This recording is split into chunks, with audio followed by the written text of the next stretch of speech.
But we are so happy to have this new incredible guest with me and to talk to you.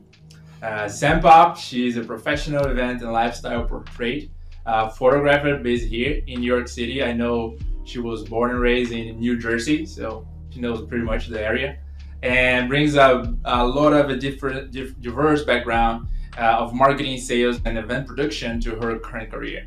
So it's very important, to understand what's the impact of art and photography for business. And she's also the creator of Networking Sucks, right? A series of meetup groups for entrepreneurs and creatives with a combined online community of more than 5,000 members. Wow, that's amazing. She's designed and hosted events for thousands of attendees across here in this region, and do for networking, digital marketing, personal branding, graphic design, pitching, the media, and much more. It's your time to say hello, Sam. Hello, what a fantastic introduction. Thanks for having me. It's always good, right, to hear everything that you have done for someone else talking. Absolutely, yeah. Anything in particular that you are most proud of what you accomplished in your career? I mean, honestly, this might sound a little bit silly, but just that I'm sitting here today being able to say that I am a professional photographer. Actually, on my way here, I passed Chelsea Piers, where I used to work. I used to do event sales for a company that was out of Chelsea Piers. And not even that long ago, 3-4 years ago. And it was a tough job. The closest train station is about a mile away. So I was, taking the train an hour from my apartment every single day, trekking out to the west side of Manhattan, a mile in all kinds of weather. Like, I remember walking out in the middle of winter with the wind whipping my face and just like going out to this job that was a really tough, kind of tedious job. So on my way here, I passed my old office and I was like, wow, the glow up is kind of real. I'm not doing that anymore. I'm doing something really, really different.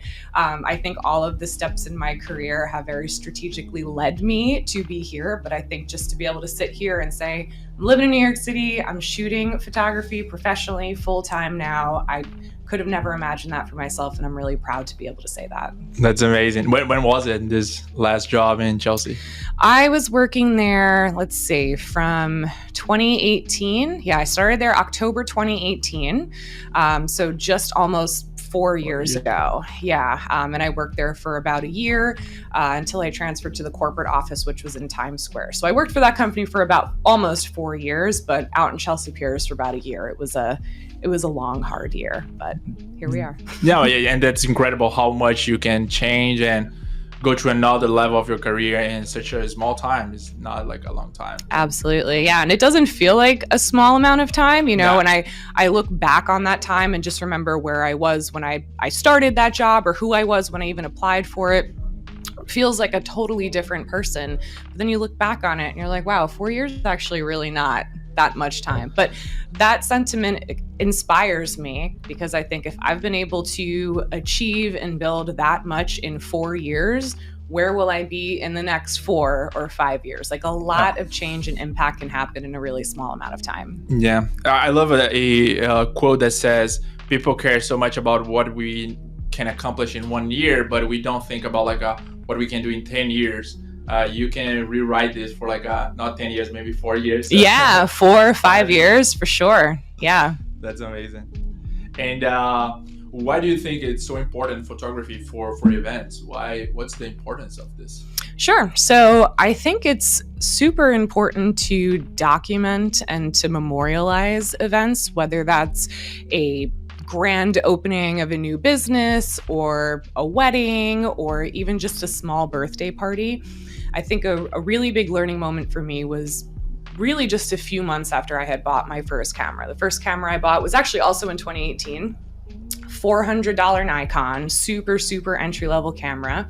Had no idea how to use it. I was just using it on auto setting and just carrying it wherever I went to just kind of see, what opportunity might present itself for me to take pictures of. So it was in summer of 2018. My great aunt, my whole family came together to host a 90th birthday party for my great aunt. And there's maybe 100 people at this party, a whole side of my family that I'd really never even met before because it's my great aunt's children and all those cousins. And I brought my camera to this. I was like, oh, this seems like a cool, fun thing to take pictures of. When I got there, I realized that my great aunt, who I had not seen in a really, really long time, was really not doing very well. And I think it was kind of apparent that she was most likely not going to be with us for much longer.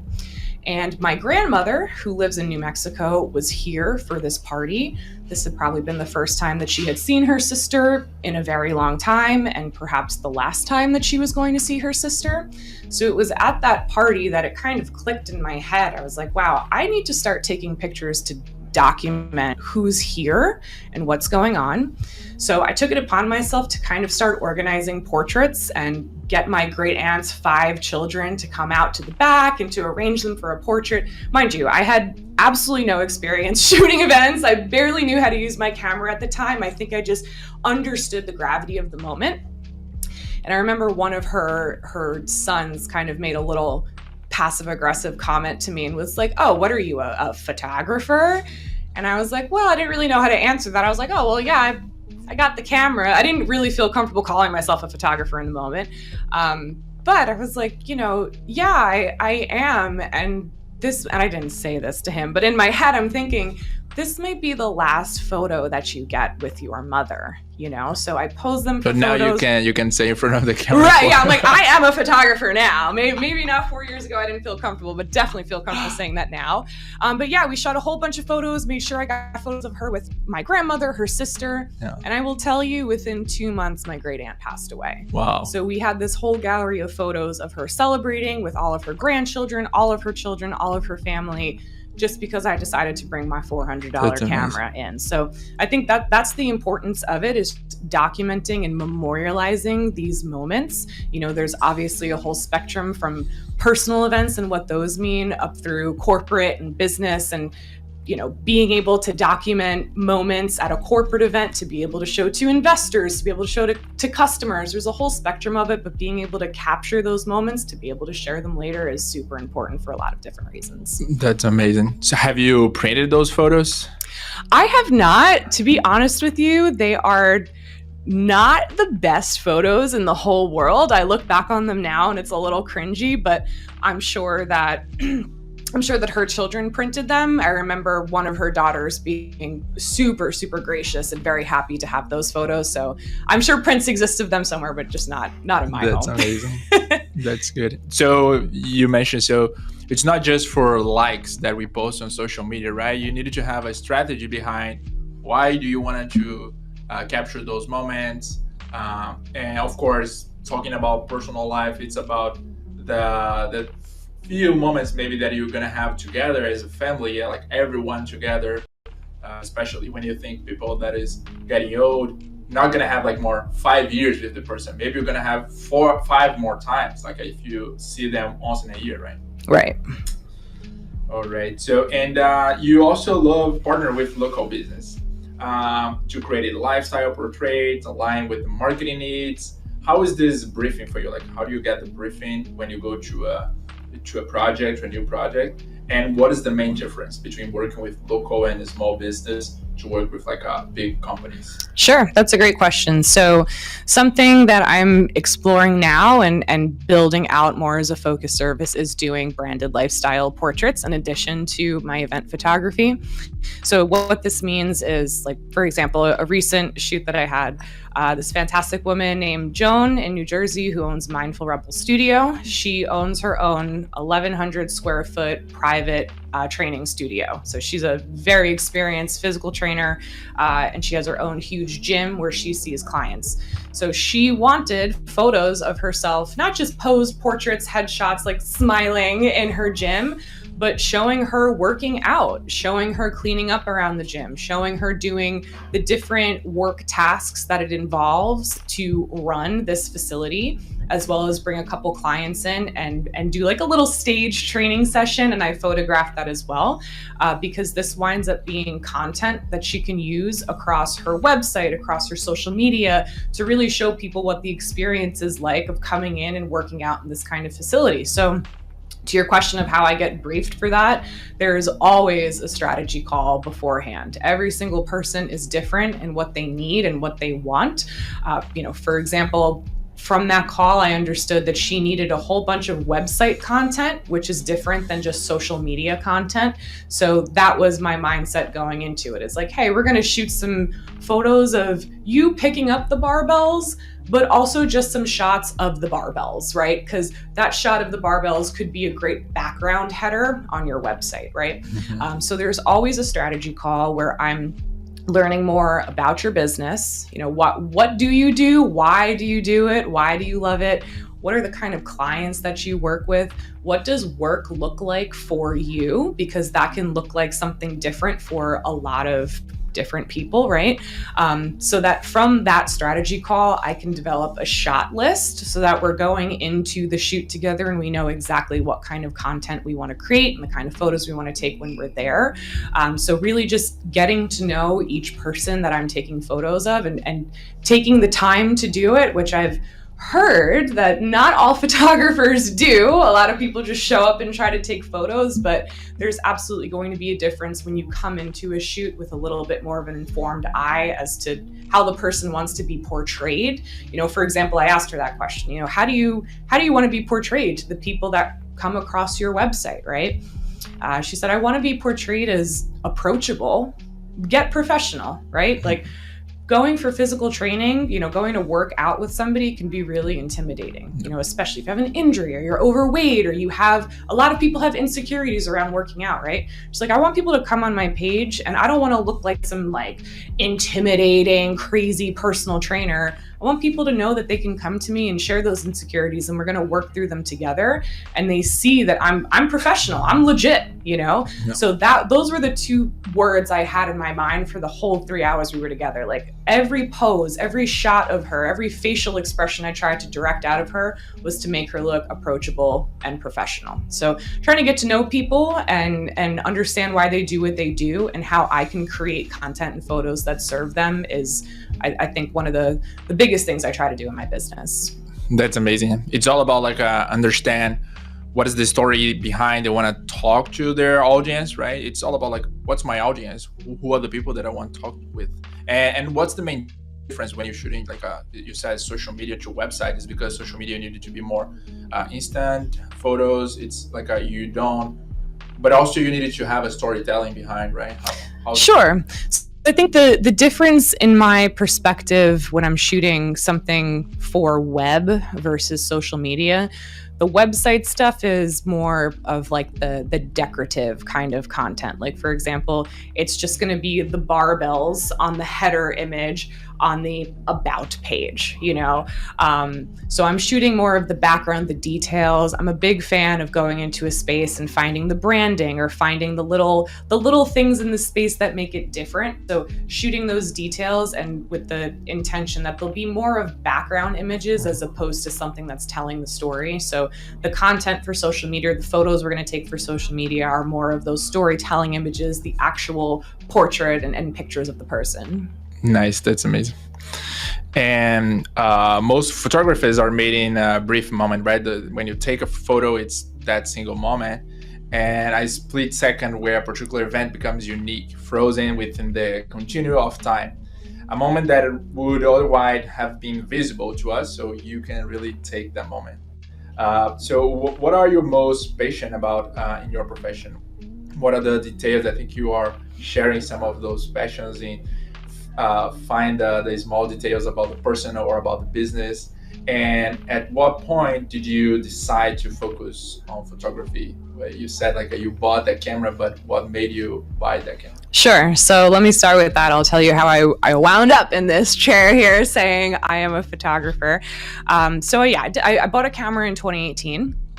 I was doing some freelance work, social media, for a bar in the village called Madam X.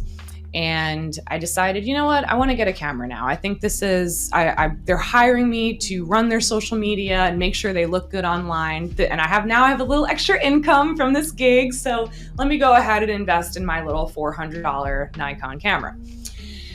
It was from there that I just started bringing that camera to the bar whenever I was there, trying to take pictures of what was going on. But I will tell you, for probably the first year that I had that camera, really didn't know how to use it. I took a really short, quick, easy class on just how to use a couple settings on my camera. It wasn't like a full comprehensive how to use your camera class. It was like, here's how to use 2 of the main settings. And that I kind of worked with that for a long time. But it was at the end of 2019 where, and I honestly can't really say what made me feel this way, but it was at the end of 2019 that I said, you know what? I really like this. I think I was coming into an acceptance that I really liked using my camera, and I was starting to get frustrated by how I didn't know how to use it yet. So end of 2019, I wound up taking an editing class to learn more about editing. Beginning of 2020, I started more intentionally showing up to Madam X to photograph events that were going on there, and actually started to pitch myself to other people outside of Madam X that were doing events and say, hey, like, I'd love to come take pictures for free, because I was just trying to build some experience and some portfolio. So yeah, it was the beginning of 2020. I was like, I'm really going to focus on this. And then, as we all know, in March of 2020, that really shut everything down. There were no events. I was stuck in my house. I wound up losing my full-time job. I was working full-time in marketing at the time. And I was just kind of home alone with my camera. So with a whole bunch of time on my hands. So I started watching a ton of photography online classes. I've used LinkedIn Learning, I've used Skillshare, YouTube is a great resource, just trying to absorb as much as I could about it and practicing on the only subject that I had, which was myself. So doing self-portraits and trying to figure out how to work my camera with these new settings that I was learning, taking photos of myself. I also started posting those photos to social media, which was the first time I'd ever actually posted my own photography to my Instagram. I'd had a camera for 2 years and had been shooting photos for 2 years and using those photos on Madam X's social media, but I would never tag myself in the pictures. Sometimes I would share them to my account on my story and be like, oh, I took this picture, but I think I just didn't feel comfortable or feel proud of anything that I just didn't think it was good enough yet, you know? I started sharing these pictures. I was in the middle of the pandemic, and I was like, you know what? Why am I hiding? Like, what do I have to lose? I don't even have a job right now. I'm living with my parents, taking pictures of myself in their backyard. Like, let me share these photos. And the response was kind of overwhelming. People were like, I didn't know you were a photographer. Because all of a sudden now I'm like showing these really nice photos of myself. They're like, I didn't know you were a photographer. I didn't know you knew how to do this. So summer of 2020, when things things certainly did not calm down yet, but when it started to feel a little bit more comfortable to see people in person, outside, distanced, I started meeting people and doing portraits. And that kind of started to seed more of my reputation online, because now I'm taking pictures of people and they're tagging me and saying, hey, like, she does photos now, and their friends would see it. So I started to connect with people. There was word of mouth going on, right? Absolutely, which is really the best way to build your photography business, is by word of mouth and referrals. And now we're in 2021. I wound up investing in a professional level camera, got rid of my little $400 Nikon, invested in a Sony A7 III, and started pitching myself to friends in the industry that were hosting events. Excuse me. And I think I took my first paid event job at the beginning of 2021. And again, it just kind of compounds on itself. I'm now sharing these photos. Hey, I have this, or I have a gallery that I'm now able to pitch to somebody else and say, hey, I just did this for this restaurant. I see you're doing an event here. Can I shoot it for you? And it just continued to compound from there. So fast forward to today, I have a registered business. This entire time, I wound up getting my job back during COVID, working for that company for a little bit longer. And then I wound up switching jobs to another marketing position earlier this year. And 3 months into my new role, they laid off 80% of the company. So when I got laid off at the start of the summer, I was like, I cannot picture myself applying for a new job right now. I have this photography business that I've just kind of been doing on the side, shooting maybe one event per month, maybe one portrait session per month. but I was consistently getting booked without doing any marketing and also having this full-time job. So I said, imagine if I actually focused on this. And that's what I've been doing now. So I still do a little bit of freelance marketing work, but my true focus is the photography. And it has been absolutely wild, the opportunities that have been open to me now that I can say I'm doing this full time and I have more availability to do it. So yeah, I just kind of started off doing it as like a little social media side gig, got some inkling that this was something more that I wanted to do. And then it just kind of grew and compounded on itself. And when I lost my job, I said, this is it. I was never going to quit my job. Everyone was like, when are you going to quit your job and just do photography? I'm like, I'm never giving up my full-time salary and benefits to go take pictures. I'm not going to do that.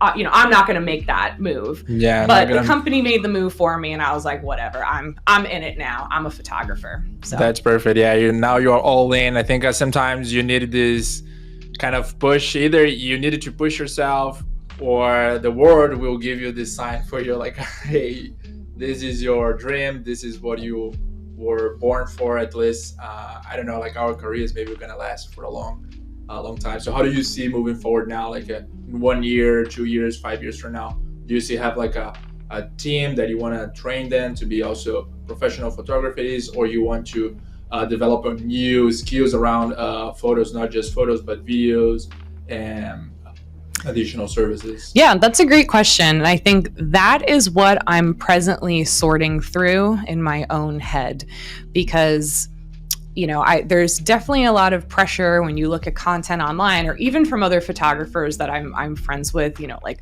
what are you doing? What is your niche? What's going to be the focus of your business? And I kind of had to take a step back and have this talk with myself truly recently and say, okay, I've really only been in this full time for a few months. Like, I've been shooting photography for a few years now. I've been getting paid for it for a couple of years now. Like, the business is not new, but it was always just kind of a side hustle. It's new to me to be taking it seriously full time, which is a totally different set of responsibilities, right? So I think where I've settled is that I really love shooting events and I really love shooting portraits. More on the corporate business side of things rather than the wedding, wedding and personal or family portraits, which I've done all of that. I've done everything in between, right?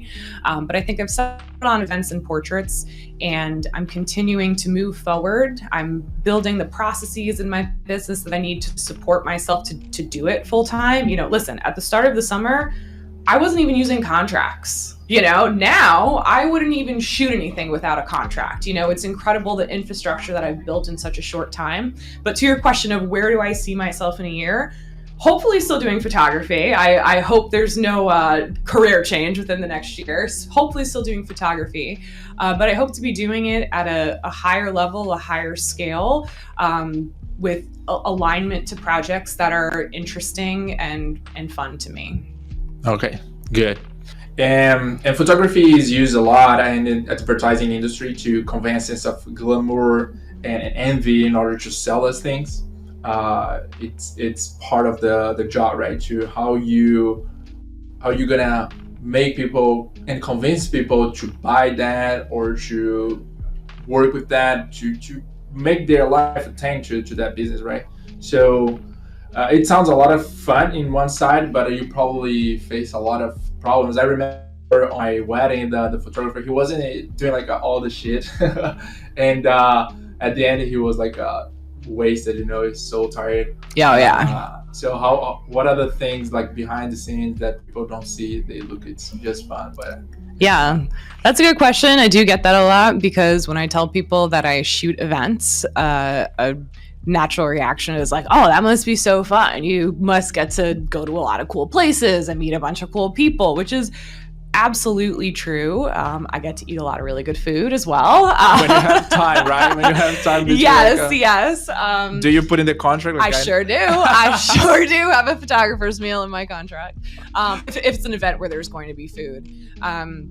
But yeah, I do get to experience a lot of really interesting, cool events, and especially when I'm shooting something, it's a conference or there's speakers, getting to learn and just be interested in different talks that I would have never attended on my own. But actually attending the event and shooting the event is one very tiny portion of the job. There's a lot of prep work that goes into it before, and then a lot of stuff afterwards, right? So especially when you're working corporate gigs, there's typically a lot of contract negotiation that goes back and forth, just to make sure that everybody is on the same page as to what kind of service I'm delivering. And every event is different. Every company is different in what they need or they require. So I will send my typical contract for what I do, but there's almost always stuff that comes back that, can you add that? Or, hey, we don't actually need you for 3 hours, it's 2 hours, or this is not the right address. It's very rare that I just send a contract and I get a notification that it's been signed. There's always some kind of tailoring to each specific situation, which can maybe just be 1 or 2 emails back and forth, or it can be weeks. I just did a really big event for a law firm that, of course, had a ton of red lines on my contract because they're lawyers. So it took almost 1 month from the time that they reached out to me. And when they reached out to me, I had a contract and proposal to them within 24 hours. But it took almost a month from the time they reached out to the time they signed the contract, because the document was just in endless legal review with them, right? So a lot of communication back and forth with clients beforehand. I'll shoot the event, and then I come out of it and I have to process and deliver all of those photos. So I think what a lot of people don't understand is that the photo that comes straight out of the camera is not the one that I deliver to you. There's typically color correction, light correction, I'm cropping, do a little bit of light retouching. Like if your keynote speaker at your event has a giant pimple on his forehead, I'm going to remove that from every single photo. I'm not going to send you pictures of your superstar at your event with a huge blemish on his face, right? I don't ever alter people's, appearances or make people look skinnier or different than how they look, but a little bit of light skin retouching. Not always at events, but if it's something like that, your important person has something that needs to be fixed, I will absolutely do that, right? So there's retouching that goes on. And then it's also making selections. I'll come out of events sometimes with thousands of photo files, and I'm maybe only delivering 200 or 300 back. So I'm looking at every single one, making my selections, making corrections, packaging it up, delivering it back to the client. So once I leave the event, my job is not over. In fact, it is just beginning. And I think that's, people don't understand, or they're just not present to the amount of work that goes into preparing after or before and after an event for the client. They just kind of think it's like, oh, it's cool. You get to go to cool events and eat a steak and then go home. And I'm like, no, when I go home, that I'm coming back with now more hours and hours worth of work to get this done for the client. That makes sense. Yeah. So what's your advice for people, especially event professionals, marketing managers that want to hire a photographer? What they needed to think about, just say, hey, come up and shoot some photos for me, what they needed to do for make this preparation better for both sides? Absolutely. So my advice to event planners or marketing managers, anybody who is booking or hiring a photographer for your event, the more that I know about your event, the better I can do my job. I have people that will apologize before they send me their very detailed timelines, be like, oh my God, I'm so sorry. There's this whole big, long, detailed time. And I'm like, no, tell me everything. I want to know what's going on to the minute, because the better that I know what's going on, the more I can prepare for it and be present for it to happen. For example, I just shot a big anniversary party for a company. There was 400 or 500 people at this event. And I realized upon getting there that the person that hired me, I think, really didn't have a lot to do with the actual planning of the event.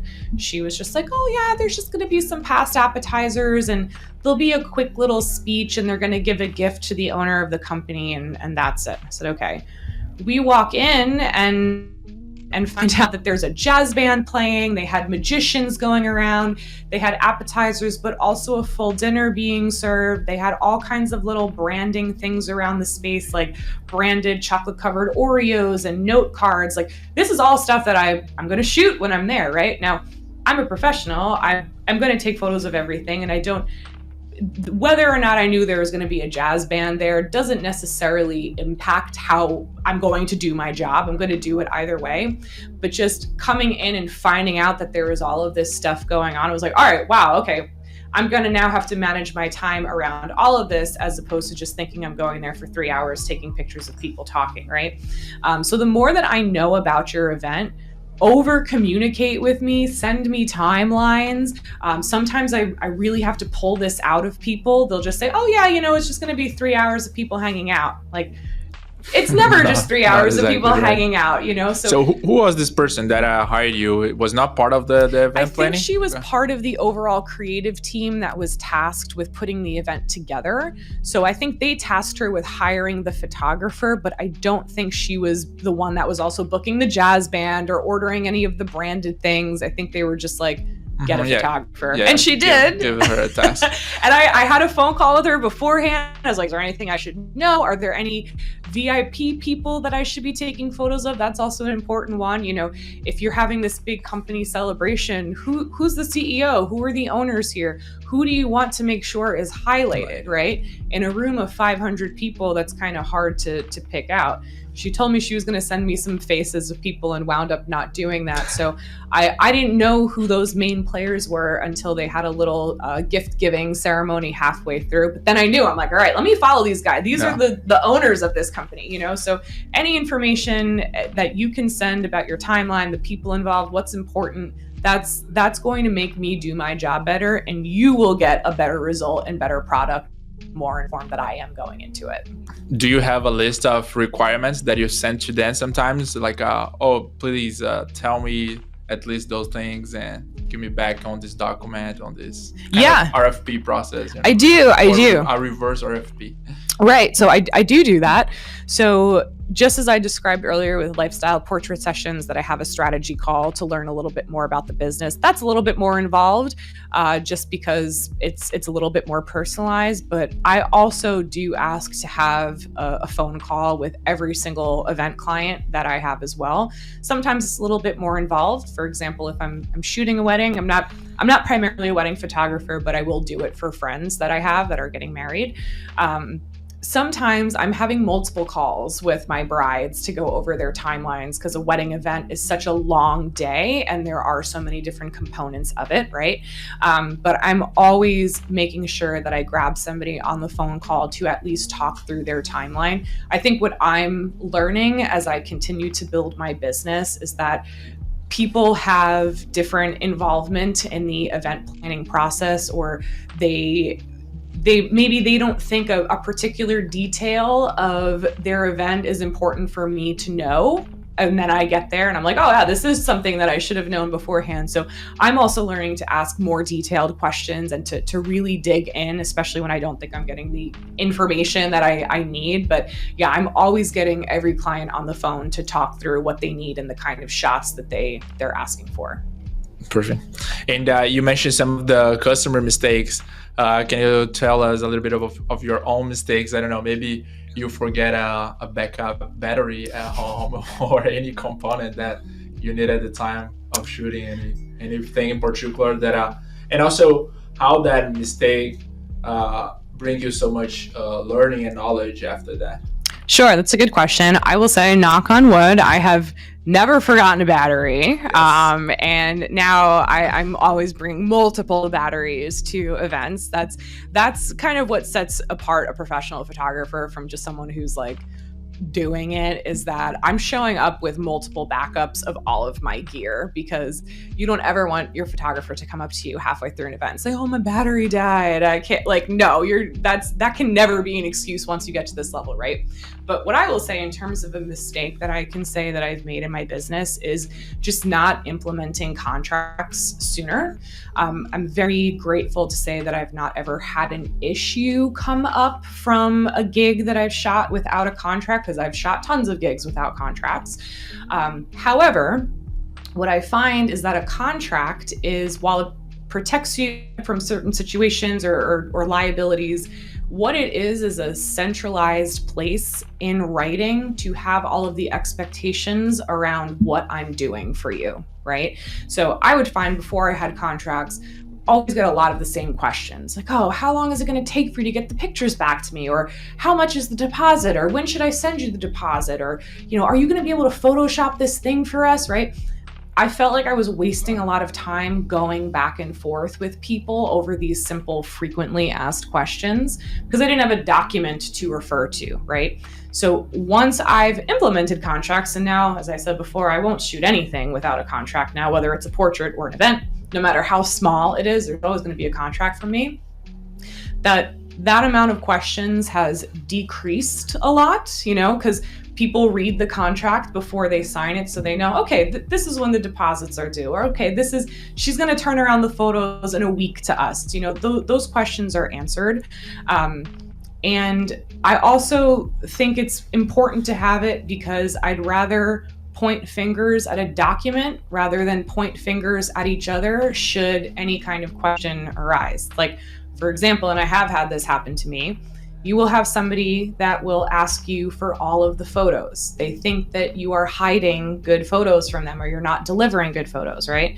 They think that, I've been there for 3 hours and I only send you back 200 or 300 photos. What happened to all the other pictures, right? People will come back and ask you, oh, we want to see all the pictures, right? I have in the contract that I don't do that. You don't get the raw files from your event. I make all the selections. I will assure people, I'll say, listen, I don't ever hide a good photo for you, right? I will deliver you back, even if my contract says I'm going to give you 100 photos. If there's 300 good photos that come out of your event, I'm sending them all to you. I would never withhold photos, right? But I'd rather be able to go back, and which I have, and say, hey, if you take a look back at your contract, it says that I do not send the full take of the gallery. Usually there's a reason why they're asking, it's like, do you think that, or is there a picture you think you're missing? Or, was there a scene that you think wasn't captured in here, right? So I'm learning that it's much easier to have those conversations when there's an objective document to point to, right? So I think that's probably the biggest mistake I would look back on and say is like, I wish I had just started using contracts earlier to minimize the amount of questions and back and forth I had with people, and also to just more professionally set expectations. It's really professional to send a contract. And I know this sounds like super common sense, but I will tell you within the last 2 weeks, 3 different photographers, like super professional photographers that I know, have told me that they don't use contracts. Wow. And I'm like, what are you doing? Like, you're opening yourself up to liabilities, Yeah. And you're also just not setting yourself up for a good experience with your customers or your client should they have a question or an issue afterwards, right? So while it seems like common knowledge to use a contract, not everybody does, but I highly recommend if you are a photographer. Don't jeopardize your own. Don't jeopardize your own business. Or Business, if you are hiring a photographer, if you're a event planner or working in marketing somewhere, make sure that your photographer has a contract, and if they don't, then you send them one. There has to be some kind of written agreement between 2 parties as to what you're delivering, what you're doing, and what the expectation is afterwards. Makes sense. Yeah, of course. And we were talking before about like how the world today, anyone can be a photographer, right? We have very powerful smartphones in our hands that deliver a great quality of photos. What do you say for like people using cell phones and how much they needed to understand this is also an art for professional like you, and for people that also consume photos as an art? Do you think this is some level good for professional because you can really stand out from the crowd and show how unique you can portray photos? Or how do you see that also moving forward? Do you think like people you keep maybe giving less value for photos, or because it's so common today, I feel sometimes like we devalue this art? Sure. And a lot of people say that now, like, oh, anybody can be a photographer. And I feel like when I hear that sentiment, it's kind of condescending, like they think that, oh, it is devaluing the art of photography that anybody can do it now. But I think it's really cool that anybody can do it now. That's how I started, was just taking photos on my cell phone. When I moved to New York City 7.5 years ago, that was kind of a fun little self-care activity for me, was to just walk around these neighborhoods that I'd never been to before and take photos and create those memories, right? I think that's what clued me into the idea that, hey, I might want to buy a camera. I really like doing this on my cell phone. I think I want to get a camera, right? I think it democratizes photography for everybody. I think photography is something that anybody can enjoy, whether you're good at it or not. But in terms of doing it at a professional level, or if you are hiring a photographer or considering whether or not you need a photographer for something, it's like, what is your expected outcome? What do you want or need from these photos? Like, for example, I was hired to shoot a full day speakers conference last month. It was all of these C-suite, high-powered women working for Fortune 500 companies. And the event planner that I was working with, that was hired by the company that was hosting this event, right? We had a conversation, and he wasn't sure if they wanted a photographer for the whole day or for a half day of the conference. And he said, there's just a few panels in the morning. I can probably just get some shots on my cell phone of those, and we can have you come later on in the day. Cool, that's fine. But they did wind up hiring me for the full day, which was great. And I got there, and some of these panels in the morning were women in the C-suite at very household company names, And I'm like, you were just going to take pictures on your cell phone with this? Okay. Like, they need these photos they're going to use them in their marketing materials. They're going to show off on their social media. Hey, we brought together this incredible panel of these women, and this is what we do, to show off. Like, this is our community, this is our network, right? Could they do that with a cell phone photo? Sure, right? But the level of images I was able to give them, like a whole shot of the panel, close-ups of people speaking, really professional, high-grade images of that. They can take that image and put a quote from that person on it, and now it's a social media graphic. It's something that can go further than just their own channels, right? You're not going to do that with a cell phone photo. So I think a lot of people think, oh, well, yeah, I got a camera on my phone, I can just snap a couple pictures. What also winds up happening at events is, if you are not specifically there to take pictures, if you're just like a staff member and you're like, oh, I'll get a couple pictures on my cell phone, other more pressing tasks at the event will take over your attention, and you're not going to be able to take pictures, right? So if you want to make sure you're documenting it, you're memorializing it, you have content for social media or marketing afterwards, cell phone photo isn't going to cut it. You definitely need to have someone designated to shoot those photos. That's perfect. Yeah. So as Kate Ryan said, she's a director of photography of the New York Times Magazine, and she said photographies are the universal language of our era now. Everyone has hundreds, maybe thousands. I have I think 30,000 photos on my phone. Weightless, they turn the scale when the argument is, what happened here? Image don't age or warp. Great photographers, strings never go out tune. So yes, I think that's right. And I remember when I was a child, my mother saying all the time, let's take photos, and I hate that. But now when you look back, it's so good to have those memories. It's really important. So and now that you also have your photos on New York Times, the newspaper, so what is your last thoughts that you want to share here today, and how do you think we needed to invest on photography? What do we need to do to make this something really professional, not just like get my phone and take photos? Sure. So I think what I would say is that if photography is interesting to you, you don't need to have a professional level camera to be doing it, right? I think, again, anybody can take a picture. We have awesome cell phone cameras in our pockets.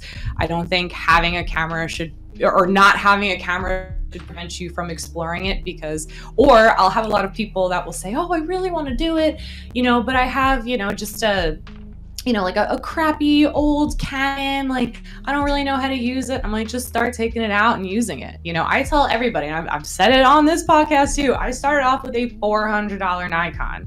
When I was looking online for what I wanted to buy, now listen, there's a billion different cameras that you can get, right? It's like, what? I don't want to invest a lot of money yet. I just want to get the thing in my hands and start working with it. And if I'm going to upgrade, if I want to upgrade, I can do that in the future, right?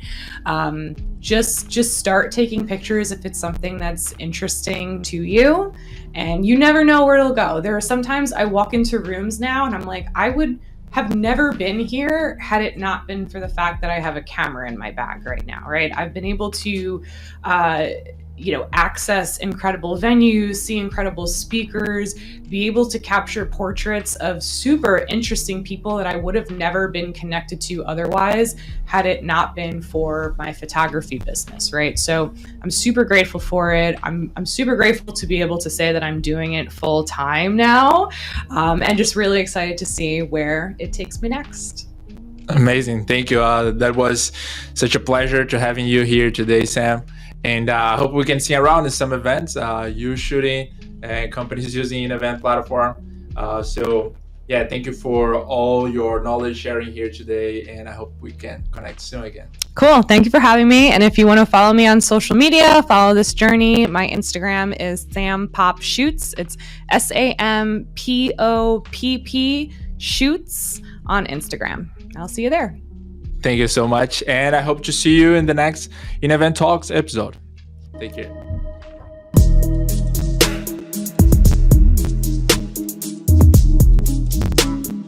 There is like a level of composure that event professionals, and especially in this industry, that you have to have to be able to pull off a successful event.